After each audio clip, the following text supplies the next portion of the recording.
प्रधानमंत्री नरेंद्र मोदी ने 17 अप्रैल को नई दिल्ली में अपने आवास पर दाऊदी बोहरा समुदाय के सदस्यों के एक प्रतिनिधिमंडल से बातचीत की।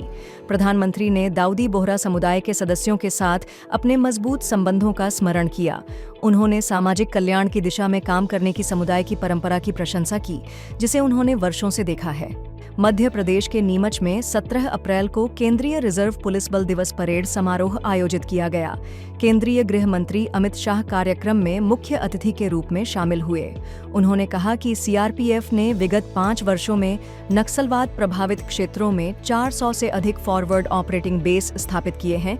इससे 10 वर्ष में नक्सली हिंसा में 70% से अधिक की कमी आई है।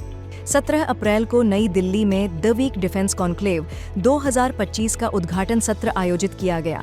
कॉन्क्लेव के उद्घाटन सत्र में रक्षा मंत्री राजनाथ सिंह ने भाग लिया, जहां उन्होंने कहा कि भारत का रक्षा क्षेत्र आत्मनिर्भरता के पथ पर आगे बढ़ रहा है और वैश्विक आपूर्ति श्रृंखलाओं को सशक्त बनाने में भी बहुत महत्वपूर्ण भूमिका निभाने के लिए तैयार है।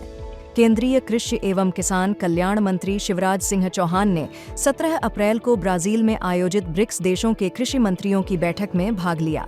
केंद्रीय मंत्री ने कहा कि कृषि भारत के लिए केवल एक आर्थिक गतिविधि नहीं, बल्कि करोड़ों परिवारों के लिए आजीविका, भोजन और गरिमा का स्रोत है। केंद्रीय मंत्री शिवराज सिंह चौहान ने ब्रिक्स देशों को वर्ल्ड फूड इंडिया 2025 और world audio visual and entertainment summit 2025 में भाग लेने के लिए आमंत्रित किया, ताकि यह मंच नवाचार, साझेदारी और वैश्विक सहयोग को आगे बढ़ाने में सहायक सिद्ध हो। भारत उज्बेकिस्तान संयुक्त सैन्य अभ्यास डस्टलिक का 6ठा संस्करण पुणे के औंध स्थित विदेशी प्रशिक्षण नोड में आयोजित किया जा रहा है। 16 अप्रैल को शुरू हुआ यह अभ्यास 28 अप्रैल 2025 तक आयोजित किया जाएगा। भारत और उज्बेकिस्तान में बारी बारी से आयोजित होने वाला एक वार्षिक प्रशिक्षण कार्यक्रम है।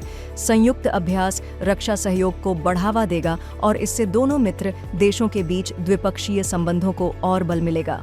World audio visual and entertainment summit के अंतर्गत एक प्रमुख पहल के रूप में शुरू किया गया क्रिएट इन इंडिया चैलेंज का पहला सीजन 1 से 4 मई 2025 तक मुंबई के जियो वर्ल्ड सेंटर में एक शानदार समापन के लिए तैयार हो रहा है। अब सभी 32 चैलेंजेस के लिए पंजीकरण आधिकारिक रूप से बंद हो गए हैं। क्रिएट इन इंडिया चैलेंज ने 18 अप्रैल को एक महत्वपूर्ण उपलब्धि हासिल की है, जिसमें 1100 से अधिक अंतर्राष्ट्रीय प्रतिभागियों सहित लगभग 1 लाख पंजीकरण प्राप्त हुए हैं। इसके लिए 60 से अधिक देशों से प्रविष्टियां प्राप्त हुई हैं, जो इस अग्रणीय पहल की वैश्विक अपील और पहुंच को दर्शाती हैं।